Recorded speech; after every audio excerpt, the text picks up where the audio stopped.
성도들은 하나님이 우리를 택해서 하나님 주님 안에서 신앙생활을 한다라고 이렇게 말을 합니다. 다시 말해서 하나님을 섬기고 하나님을 신앙한다라는 것은 무엇을 말하는 거냐면 하나님과 동행한다라는 뜻을 의미하고 있습니다. 근데 우리들의 삶의 모습을 한번 보면은 하나님은 어디엔가 멀리서 계시면서 나를 지켜보시는 분으로 생각을 하고 나는 나 혼자 생활하는 것처럼 우리가 신앙생활을 하는 것이 오늘날 우리들의 모습이 아닌가 생각이 들죠. 왜냐하면 우리들은 어떤 어려운 일이나 무슨 일을 판단하고 결정할 때 사실 나와 함께하고 있다는 그 하나님을 전혀 의식하지 못한다는 것입니다. 그래서 늘 먼저 환경을 생각을 하게 되고 사람들을 바라보게 되는 것이 우리들의 어떤 모습인데 그것이 어떻게 보면 오늘날 신앙생활하는 우리들의 모습일 수가 있는 것입니다. 그래서 많은 사람들은 하나님을 섬긴다라고 하면서 하나님은 나와 함께하고 계시는 분이다라는 사실을 깨닫지 못한다라고 볼 수밖에 없죠. 그래서 내 안에 계시는 하나님을 모르고 있다라고 볼 수밖에 없는 것입니다. 어떻게 보면 이런 것이 인간의 어리석음이다라고 볼 수밖에 없습니다. 하나님을 모르기 때문에 세상을 살아가면서도 예수를 믿는 신자로서 살아가면서도 여전히 혼자 살아간다라고 볼 수밖에 없는 것이죠. 하나님과 동행하는 것이 없다라는 것입니다. 혼자 살기 때문에 나타나는 건 뭐냐? 내 수고만 있는 것이고 여전히 그 수고 속에서 또 여러 가지 힘든 일이 다 되면 낙심과 근심밖에 없는 것이 어떻게 보면 신앙의 삶의 모습이 아닌가를 깨닫게 되는 것입니다. 우리가 하나님을 믿는다면 그 하나님을 믿는 성도의 삶이라는 것은 언제 어디든 장소 불문하고 항상 하나님과 소통하는 삶을 살아야 된다. 이 부분인 것입니다. 하나님과 소통이 없다. 이것은 어떤 면에서 보면 신앙생활이 아니다라고 볼 수밖에 없는 것입니다. 그래서 진정한 성도의 삶이라는 건 늘 하나님과 소통하는 삶이 되어야 되는 것입니다. 하나님과 소통하는 삶이 있을 때 우리가 어떤 문제가 닥치고 살다 보면 여러 가지 많은 문제를 겪게 되고 또 내가 감당할 수 없는 일이 또 나에게 다가올 수도 있고 많은 일들을 겪게 되는 것이죠. 그럴 때마다 바로 하나님을 보게 되는 것이고 하나님을 바라보게 됨으로 인해서 그 하나님으로부터 힘을 얻고 모든 문제를 해결할 수 있는 능력을 얻는다는 사실을 우리가 기억해야 되는 것입니다. 하나님과 내가 소통이 안 되는데 어떻게 하나님께 위로를 받고 하나님께 힘을 얻을 수가 있겠느냐라는 것입니다. 이 부분을 생각해야 됩니다. 결국은 남는 것은 뭐냐? 그 환경이나 문제로 인해서 괴로움밖에 없는 것이 낙심밖에 없다라고 볼 수밖에 없죠. 그래서 어떤 면에서 보면 우리는 의식적으로는 하나님을 우리가 믿고 하나님을 의지한다라고 하지만 무의식적으로는 완전히 하나님을 제쳐놓고 있다라고 볼 수밖에 사실 없습니다. 이런 점을 생각한다면 때로는 우리 생활 가운데 아주 근본부터 뿌리부터 흔드는 어떤 고난이 다가올 때가 있죠. 그런 것들을 다가올 때 차라리 그것은 우리의 안일함을 흔들어 깨우는 하나님의 경고일 수도 있다라는 생각을 우리가 해야 되는 것입니다. 왜냐하면 그런 경고로 인해서 우리의 신앙의 삶을 다시 한번 재정립하는 기회가 될 수가 있기 때문에 그런 것입니다. 더 이상 내 힘으로 어찌할 수 없는 정말 막다른 그런 골목에 처했을 때 그때 사람은 하나님의 뜻을 묻게 되고 그 속에서 우리를 이끄시는 바로 하나님의 보이지 않는 그 손길을 새롭게 느낄 수가 있기 때문에 그런 것입니다. 그 문제는 하나님에 대한 우리의 마음이 그토록 절실한가를 우리가 생각하면 그렇지 않다는 것입니다. 하나님에 대한 그 절실한 마음이 우리 심령에 없다는 게 가장 우리들에게 큰 문제다라고 볼 수밖에 없는 것이죠. 절실함이야 있죠. 그러나 항상 절실함이라는 건 뭐냐면 세상에 살아가는 문제에 대해서만 절실한 마음을 갖고 있는 것입니다. 하나님이 내 속에 모시고 하나님만을 의지하면서 하나님만을 섬기고 살아가는 그 신앙적인 부분, 다시 말해서 영적인 부분에 대해서는 절실함이 없는 것이 우리들의 마음의 상태가 아닌가를 우리가 생각해야 됩니다. 정말 영적으로 절실한 마음, 주님과 교제하고 소통하기 위해서 간절한 마음을 갖고 주님을 바라볼 때 우리의 심령이 회복이 되는 것이고 우리의 심령이 회복이 되면 육신의 문제, 환경의 문제는 큰 문제가 되지 않습니다. 이 부분을 우리가 생각해야 돼요. 그러려면 하나님이 내 안에서 나와 동행한다는 이 사실을 깨닫기 위해서 그런 마음을 가지려면 하나님을 알아야 되는 것입니다. 하나님이 어떤 분이신지를 우리가 모르고서는 하나님과 동행할 수 없습니다. 그래서 우리가 하나님을 알아가는데 우리가 항상 힘을 써야 된다는 것이죠. 그래서 우리에게 가장 지금 이 시점에 가장 중요한 거고 필요한 것은 뭐냐? 하나님이 누구신가를 아는 것이다 라고 볼 수가 있습니다. 하나님에 대한 우리의 마음이 성도로서 정상적인 상태로 회복이 되어야 돼요.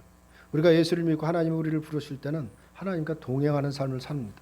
그것이 어느 순간에 점점 무너져서 하나님과 나는 동떨어져 있는 것처럼 살아가는데 이것이 회복이 되어야 된다라고 볼 수가 있습니다. 그래서 우리는 하나님에 대해서 깊이 알고자 하는 그 절실한 마음을 가지고 예배를 하고 말씀을 대하고 기도를 해야 된다라는 것입니다. 그럴 때 우리의 심령이 회복이 될 수가 있는 것입니다. 그래서 사람들은 대부분 그런 하나님과의 관계가 없다라고 보니까 어떤 불행한 일, 좋지 않은 일이 어떤 닥치게 되면 그것은 항상 어디에서 찾냐? 어떤 환경에서의 조건을, 또 우리가 살아가는 환경에서 조건을 찾죠. 그렇지만 정작 그런 불행한 일이나 내가 원하지 않은 어떤 고난이 다가오는 것은 그런 환경에서 오는 것이 아닌 것입니다. 그것은 다른 것이 아니라 이미 나에게 주어진 그 복이 무엇인지 기쁨이 무엇인지를 모르는 데서 바로 그런 것이 찾아온다라는 사실을 우리가 기억해야 되는 것입니다. 바로 이스라엘 백성이 하나님께 왕을 요구하는 것이 한 예다. 성경에서 아주 좋은 예라고 볼 수가 있는 것입니다.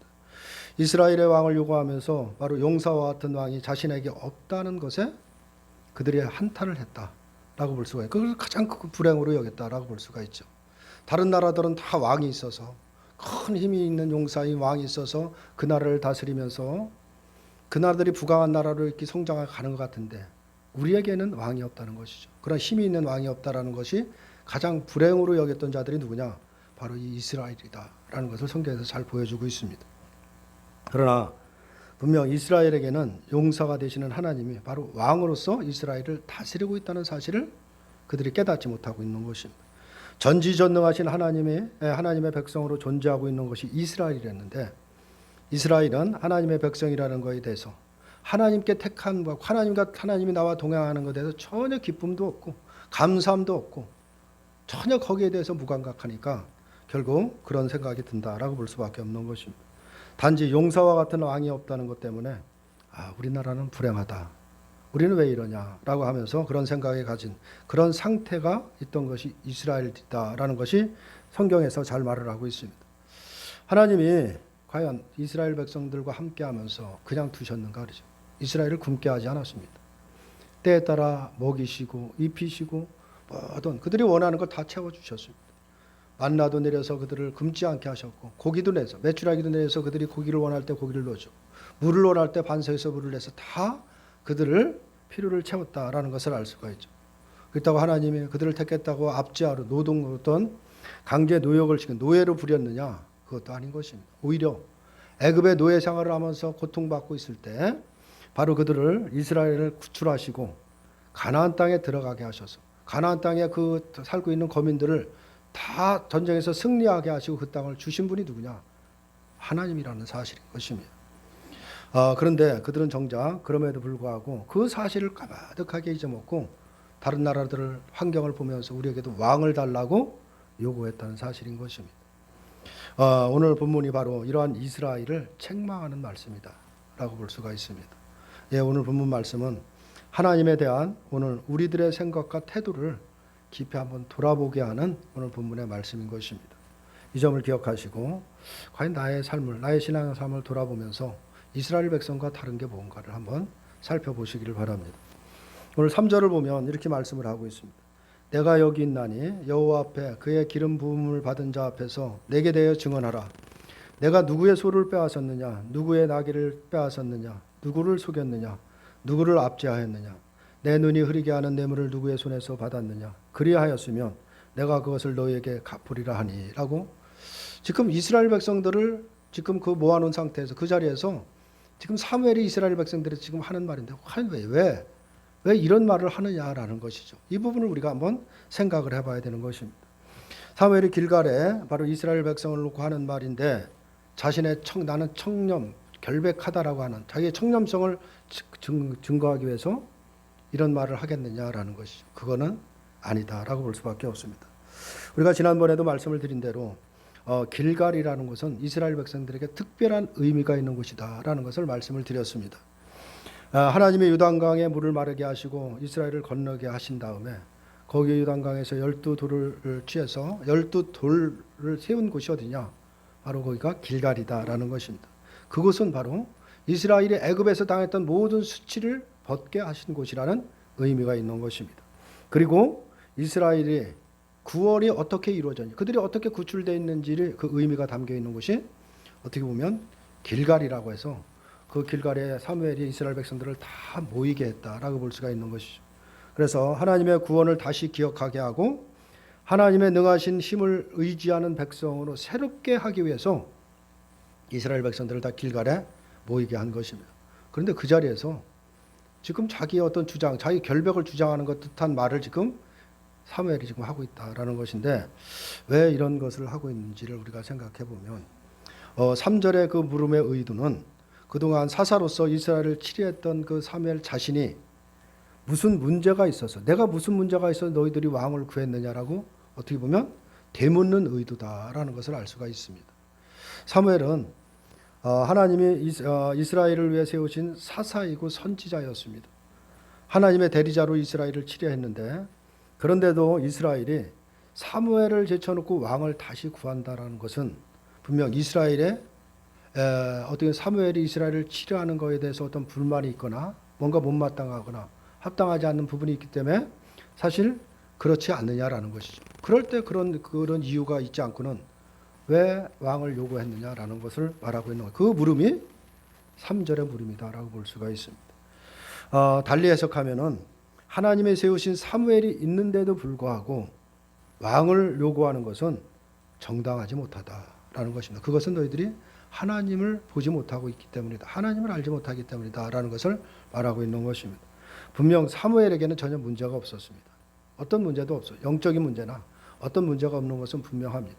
다만 문제가 있다면 나이가 들어 늙었다는 것, 그거 하나밖에 다른 문제가 되지 않는 것입니다. 그러나 그것은 이스라엘에게서는 전혀 문제가 되는 것이 아닌 것입니다. 왜냐하면 이스라엘은 하나님을 섬기기 위해 세워진 나라로서 하나님과의 관계를 중요하게 여기는 것이지 힘이 있고 부강한 나라가 되는 것이 목적이 아닌 것입니다.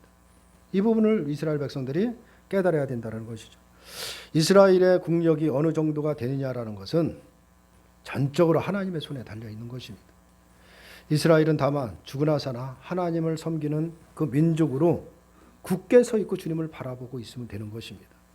그렇기 때문에 비록 사무엘이 늙어서 힘이 없다라고 할지라도 문제될 것은 전혀 없다. 왜냐하면 그 배후에는 다 하나님의 손길이 모든 것을 주장하고 있기 때문에 그런 것입니다. 이스라엘이 사무엘을 거부하고 새로운 사람을 원했다면 그것은 사무엘이 하나님에 대한 믿음이 무너졌을 때 그때는 요구할 수가 있겠죠. 이스라엘을 치리한 자로 세워진 사무엘이 만약에 믿음에 문제가 있었다라고 한다면 그것은 곧 이스라엘 전체에 믿음에 영향을 주는 것이기 때문에 당연히 다른 사람을 요구할 수 있는 것은 분명히 이유가 되는 것입니다. 그래서 지금 이렇게 묻는 것이에요. 너 누구의 소를 취했느냐? 누구의 나귀를 취했느냐? 누구를 속였느냐? 누구를 압제했느냐? 뇌물을 취했느냐라고 하면서 계속 그 문제에서 지금 묻고 있는 것입니다. 왜냐하면 이러한 문제들은 단순히 부정부패를 말하기보다는 하나님의 말씀 위에 서지 않을 때, 믿음 위에 서지 않을 때 나타나는 현상들이기 때문에 지금 그런 걸 묻고 있는 것입니다. 다시 말하면 사무엘이 묻는 것은 모두가 약자에 대한 강자의 행포다라는 것을 그대로 지금 말하고 있는 것입니다. 이것은 약자를 보호하시는 하나님으로부터 떠나 있을 때 결국 나타나는 일들이다라고 볼 수가 있는 것이죠. 이것을 보면 사무엘이 지금 이스라엘 백성들에게 묻는 것은 뭘 묻는 거냐? 나의 도덕성에 문제가 있느냐라는 것을 묻는 것이 아니라 나의 믿음에 문제가 있느냐, 그것을 지금 묻고 있다라고 볼 수가 있는 것입니다. 근데 사무엘의 물음에 대해 이스라엘은 전혀 문제가 없다라는 것을 분명히 말씀을 하고 있습니다. 그런데 왜 그들이 따로 왕을 구했느냐라는 것이죠. 그것은 전에 말씀드린 대로 그들이 원하는 것은 다른 데 있는 것입니다. 그들이 원하는 것은 그들의 믿음을 도와줄 사람이 필요로 하는 것이 아니라 바로 경제적으로 유익을 줄 수 있는 힘 있는 용사를 필요하기 때문이다 라고 볼 수가 있는 것입니다. 이러한 이스라엘이 하나님의 은혜를 잊는 것은 아주 당연한 일이다 라고 볼 수밖에 없는 것입니다. 오늘 6절과 7절에서 이렇게 말씀을 하시죠. 사무엘이 백성에게 이르되 모세와 아론을 내세우시며 너희 조상들을 애굽 땅에서 인도하여 내신 이는 여호와시니 그런즉 가만히 서 있으라. 여호와께서 너희와 너희 조상들에게 행하신 모든 공의로운 일에 대하여 내가 여호와 앞에서 너희와 담론하리라 라고 이렇게 말을 하고 있습니다. 사무엘이 이런 말을 하는 것은 이스라엘에게 있어서 과연 하나님이 너희에게 부족한 분이냐, 이것을 지금 묻고 있는 것입니다. 하나님은 이스라엘을 그들의 고통 가운데 부르짖을 때마다 바로 그들에게 응답하신 분이다 라는 것을 말씀을 합니다. 애굽에서 해방시켜 주셨고 하나님의 징계를 받아 이방 나라들한테 압박을 받고 핍박을 받고 여러 가지 이방 나라의 손에 붙여 있을 때 그들이 또 회개하고 또 하나님을 부르짖으면 그들을 건지시고 안전하게 거하도록 하나님이 일하셨습니다. 이처럼 하나님은 이스라엘을 확실하게 다스리시고 인도하시고 보호하시고 계셨음에도 불구하고 왜 지금 달리 왕을 달라고 하느냐라는 것을 말하고 있는 것입니다. 하나님이 과연 이스라엘에게 있어서 왕으로서 부족한 분이었느냐라는 것이죠. 그건 보는 시각에서 전혀 다를 수도 있겠지만은 과연 이스라엘이 무엇을 필요로 했느냐라는 것입니다. 지금 무엇을 가장 자신들에게 중요하게 여기고 살아갔느냐라는 것입니다. 이것이 중요한 기준이 되는 것입니다. 이스라엘이 하나님을 향한 믿음이 필요했다라고 한다면 하나님은 그들에게 전혀 부족한 분이 아닌 것입니다. 충분하신 분이다 라고 볼 수밖에 없는 것이죠. 그러므로 달리 왕을 구할 이유는 전혀 없다는 것입니다. 하지만 이스라엘이 필요한 것은 뭐냐? 믿음이 아니라 바로 국가의 안전과 부강과 행복이다 라고 볼 수밖에 없는 것이죠. 이러한 그들에게 하나님이라는 것은 부족한 신일 수밖에 없는 것입니다. 보이지 않는 분이고 그냥 어디 먼데 그냥 나를 지켜보는 하나님처럼 생각을 하고 있는 그런 신일 수밖에 없는 것입니다. 그런 신보다는 힘 있는 용사가 더욱 절실했다라고 볼 수밖에 없는 것입니다. 그렇다면 그것이 이스라엘 백성들의 어떤 믿음의 현실이고 이거 이스라엘 백성들이 그에 대한 어떤 책망하신 말씀인데 과연 오늘날 이 시대를 살아가는 우리들은 과연 이스라엘 백성들과 다른 점이 뭐냐? 이 부분을 한번 생각을 해봐야 되는 것입니다. 우리들은 무엇을 필요로 하는 삶을 살아가고 있느냐라는 것이죠. 이 부분을 생각해야 됩니다. 하나님이 과연 우리에게 부족한 분이실까? 한번 생각을 해봐야 됩니다. 우리가 마음에 정말 갈등을 남겨줄 수 있는 그런 질문이 될 수밖에 없는 거예요. 늘 갈등이 일어날 수밖에 없죠. 우리의 머리로는 하나님은 전혀 우리에게 부족한 분이 아닙니다. 충분합니다. 이런 생각을 이런 이성적으로는 다 갖고 있습니다. 그렇게 말을 합니다. 그것이 우리가 배운 것이고 그렇게 말하는 것이 성도로서 당연한 것이 아니냐라고 우리가 누구나 다 그렇게 생각을 합니다. 그런데 우리의 마음은 다르다라는 거예요. 하나님은 부족한 분이 아니라고 한다면 우리의 마음에 남는 것은 그 하나님으로 인해서 기뻐해야 되고 감사가 넘치고 어떤 환경 속에서 두려움이 없어야 되는 것입니다. 왜냐하면 하나님만으로 충분해야 된다라는 것이죠. 그런데 우리에게는 그런 것이 남아있는 것이 아니라 우리 마음에는 늘 부족하고 불만이 남고 있고 때로는 걱정과 근심만이 우리들의 마음에 가득 차 있다라는 것입니다. 결국은 뭐냐? 다른 것을 필요로 하는 삶을 살아가고 있다라는 것이 증거가 되는 것입니다. 대개 사람들은 우리에게 하나님은 부족함이 없으신 분이다라는 이 말을 하는 것을 좀 꺼려하시죠. 왜냐하면 그 말이 무엇을 의미하는지를 알기 때문에 그런 것입니다. 그래서 자신들의 갈등을 정당하게 하기 위해서 우리가 육신을 입고 살아가는 이 땅에서 살아가려면 여러 가지 필요한 것이 있지 않는가라는 이런 말을 하기도 하는 것입니다. 그러나 그것은 육신의 필요를 위해 힘쓰는 자신의 삶이 잘못됨을 감추기 위한 하나의 방편에 지나지 않다라는 사실을 우리가 기억해야 됩니다. 이 땅에 살아가는 모든 사람들은 필요가 다른 모든 것을 지배하는 세상이다라고 볼 수밖에 없죠. 필요에 의해서 모든 것을 행동을 하는 것이 이 땅의 모든 사람들이다라고 볼 수가 있습니다. 자기 필요에 따라 행동을 하는 것입니다. 필요가 인간의 욕망을 정말 정당화시킨다라고 볼 수가 있는 것이죠. 필요가 하나님의 말씀에 능가하는 명령이 되어버린다. 이것이 현실이다라고 볼 수밖에 없습니다. 그런데 예수를 믿는 우리들도 과연 그렇게 살아가야 되느냐라는 것이죠. 과연 우리들은 어떻냐라는 걸 한번 돌아봐야 되는데 하나님의 말씀에 따라가는 삶을 살아가고 있는가라는 것이죠. 아니면 우리의 필요에 따라 우리가 행동하며 살아가고 있느냐 한번 생각을 해봐야 돼요. 사실 오늘날 인간에게는 이 필요가 우상이 되어 있다라고 해도 지나친 말은 아닌 것입니다. 바로 이스라엘은 바로 애굽에서 고통으로 인해서 하나님께 부르짖었죠. 하나님은 그 기도를 들으시고 아론과 모세를 세우셔서 이스라엘을 구출하셨습니다. 그런데 광야에서 먹을 것이 없고 마실 물이 없고 마시는 것이 없다라고 금방 불평불만하면서 자신들이 떠나왔던 그 고통 속에서 부르짖었던 애굽을 그리워했다 라는 것이 성경에서 그대로 말을 하고 있습니다. 그 다시 그 땅을 필요로 했다라는 것입니다. 이것이 인간이다 라는 것을 그대로 보여주고 있는 것입니다. 이것은 오늘날 우리들도 다를 바가 없다라는 사실을 우리가 기억해야 되는 것입니다. 우리가 기도를 할 때 보면 마치 세상에서 빠져나온 사람처럼 우리가 다 고백을 하죠.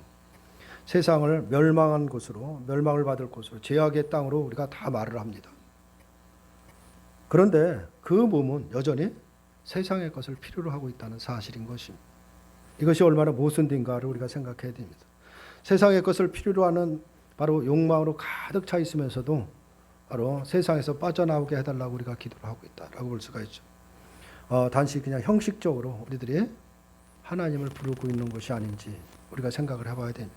하나님을 말하되 하나님의 구원에 대해서는 하나님이 나와 함께 하시고 나의 인도하신다는 데 전혀 관심이 없고 거기에 대한 감사함도 없고 기쁨이 없이 살아가는 것이 오늘날 우리들의 모습일 수도 있는 것입니다.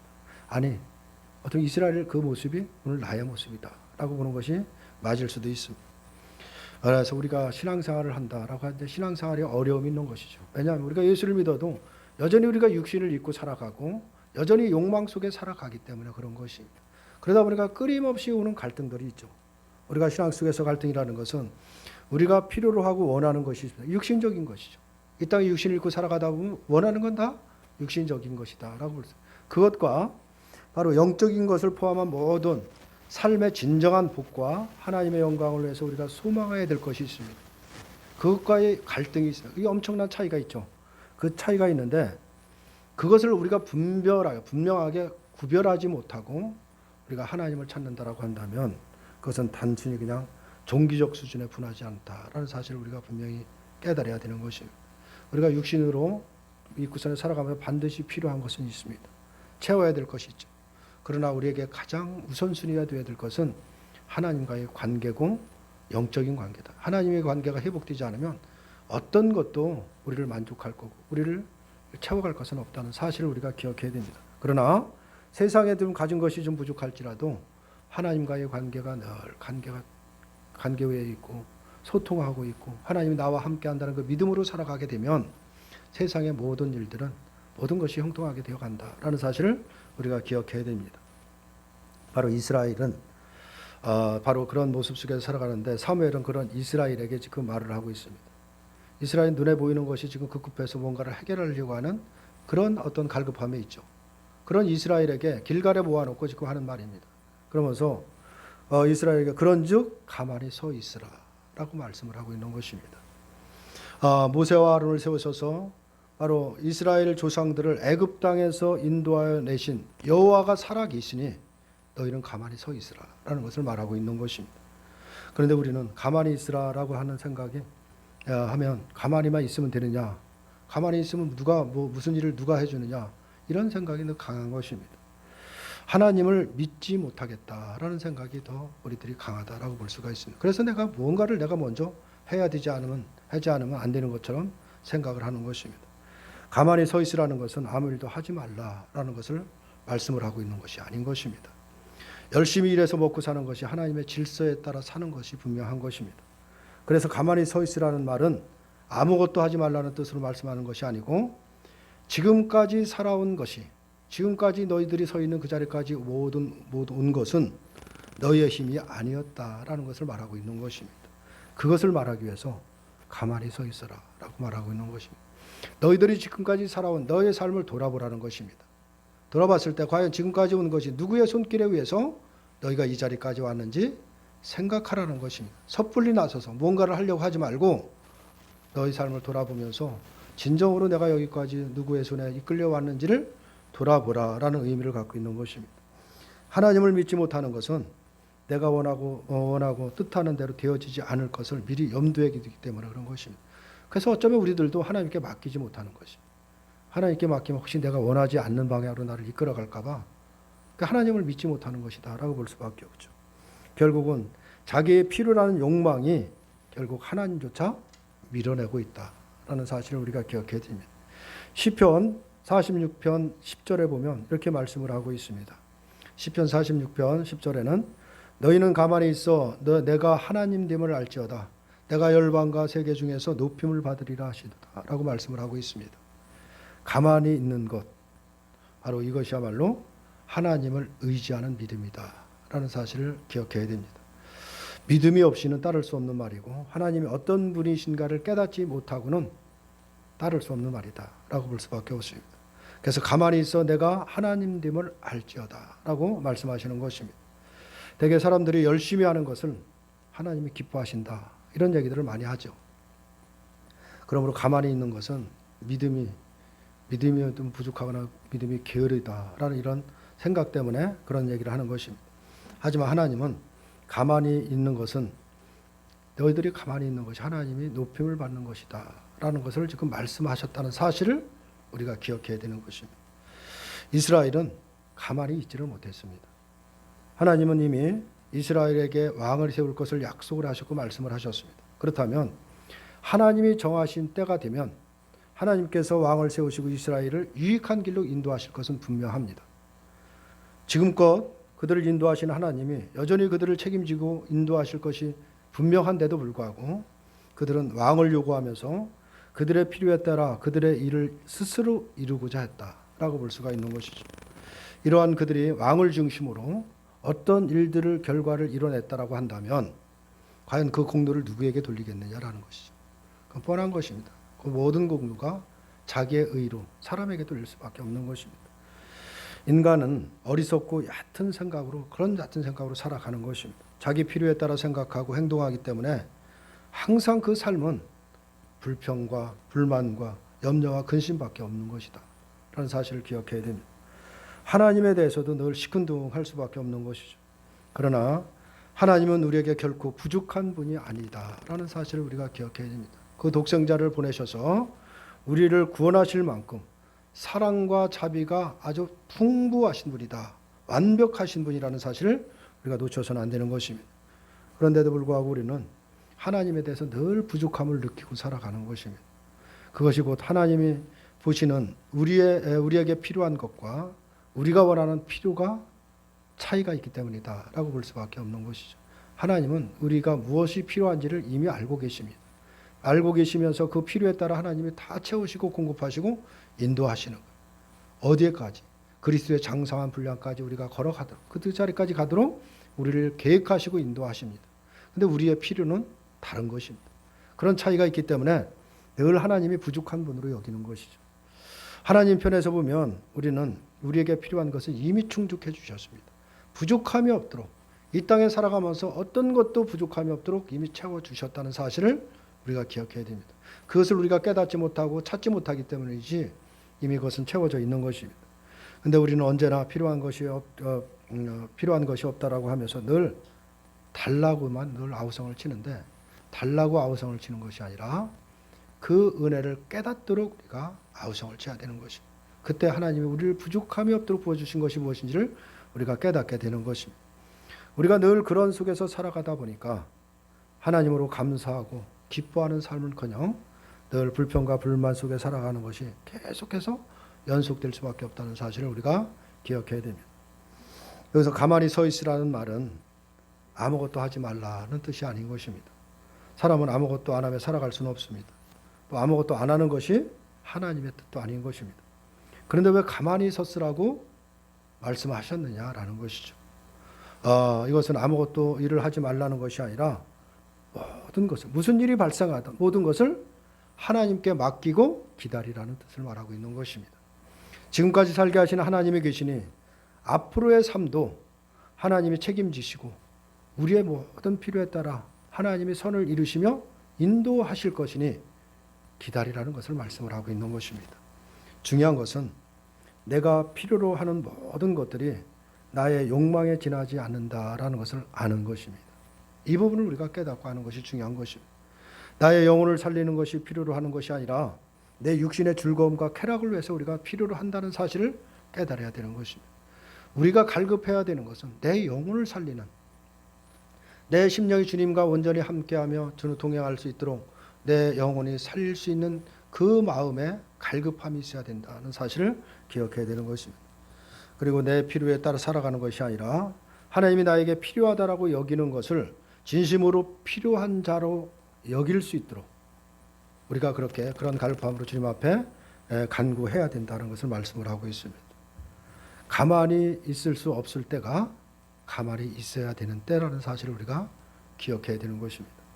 살아가는 동안 이래야 할지 저래야 할지 정말 판단이 서지 않고 이거 정말 죽어야 되는지 살아야 되는지 알 수 없는 그런 정말 막막한 때가 누구나 인생을 살다 보면 한두 번씩은 다 누구나 겪고 살아가는 것입니다. 그렇게 고민이 될 정도로 절박한 상황이 처해질 때 이 말씀을 기억하라는 것입니다.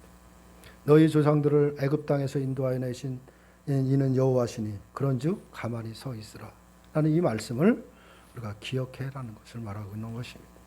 그 자리에 서서 뭔가를 하려고 하지 말고 먼저 뒤돌아보고 자신을 보고 나를 지금까지 인도하신 하나님이 어떤 분이신지를 바라보면서 지금까지 인도하신 하나님이 나의 앞길도 이 길도 분명히 헤쳐나갈 것이라는 그 믿음을 가지고 바라보라는 것을 말씀을 하고 있는 것입니다. 그럴 때 하나님께서 놀라운 지혜를 주신다라는 것을 말하고 있는 것입니다. 하나님은 우리에게 아무런 문제가 없으신 분이시고 부족함이 없는 분입니다. 다만 필요라는 욕심이 우리를 하나님으로는 안 된다라는 악으로 끌고 가고 있을 뿐이다라는 사실인 것입니다. 그럴 때 가만히 서서 우리의 삶을 되돌아보시기를 바랍니다. 내가 어떻게 이 자리까지 지금까지 왔는지를 돌아보면 답이 금방 나오게 되는 것입니다. 지금껏 나의 필요에 따라 살아왔다는 것보다는 내 의지와 상관없이 내 필요와 상관없이 하나님에 의해 살아온 인생이었음을 알게 되는 것입니다. 그때 하나님이 어떤 분이신지를 깨닫게 되는 것이고 하나님은 결코 내게 부족함인 분이 아니다라는 사실을 깨닫게 되는 것입니다. 지금까지 살아온 것이 누구 때문인지 한번 진지하게 돌아보시기를 바랍니다. 지금 나에게 주어진 모든 것들이 누구로 인해 주어진 것인가를 우리가 생각해 봐야 되는 것입니다. 내 속에 하나님의 계심을 그때 깨닫게 되는 것입니다. 아, 하나님이 나와 함께 있구나. 저 먼 곳, 하늘 높은 곳에 나를 지켜보는 분이 아니라 내 안에 들어와셔서 나와 함께하고 있구나라는 사실을 깨닫게 되는 것입니다. 그래서 내 속에 깊은 곳에서 이 모든 것이 하나님으로 인해서 되어진 것이구나라는 깨달았을 때 그것이 바로 하나님을 아는 것이다 라는 것을 말씀을 하고 있는 것입니다. 신명기 32장 39절을 보면 이런 말씀을 하고 있습니다. 이제는 나 곧 내가 그인 줄을 알라. 나 외에는 신이 없도다. 나는 죽이기도 하며 살리기도 하며 상하게도 하며 낫게도 하나니 내 손에서 능히 빼앗을 자가 없도다 라고 말씀을 하고 있습니다. 우리 하나님은 바로 이런 하나님이시다라는 것을 말씀을 하고 있는 것입니다. 죽이기도 하시는 하나님이시고 살리기도 하시는 하나님이시다라는 것을 말씀을 하고 있습니다. 때로는 상하게도 하시고 또 낫게도 하시는 분이 하나님이시다라는 것을 말하고 있는 것입니다. 우리 모두가 바로 이런 하나님의 손에 붙들린 자다라는 사실을 믿으시길 바랍니다. 나를 붙드시는 분이 바로 이런 분이시라는 걸 시인하시는 그분이야말로 하나님을 제대로 아는 성도다라고 볼 수가 있는 것입니다. 하나님이야말로 우리의 삶을 흔들어 떨어뜨리게도 하시는 분이고 때로는 날개를 펴서 바로 받아 올리시기는 분이기도 하다라는 것입니다. 바로 이 사실을 우리가 믿음으로 받아들일 때 그럴 때 우리는 하나님으로부터 우리가 상상할 수 없는 지혜를 얻게 되고 어떤 어려움도 이길 수 있는 힘을 얻을 수 있는 사실을 기억해야 되는 것입니다. 바로 이런 하나님을 만난 자로 하루하루 살아가시기를 바랍니다. 그럴 때 하나님으로 인해서 든든한 삶이 되는 것입니다. 걱정 근심이 아니라 기쁨과 감사하는 삶이 되고 무슨 환경이 내게 닥칠지라도 두려움과 염려가 아니라 지금까지 인도하신 하나님이 그 모든 것도 헤쳐나갈 것이다 라는 믿음 안에서 담대함으로 우리가 나아갈 수 있는 것입니다. 힘들고 어려울 때 하나님이 어떤 분이신가를 깊이 묵상하시면서 하나님으로 인해서 힘을 얻고 낙심이 없고 평강의 삶을 사시기를 바랍니다. 기도합니다.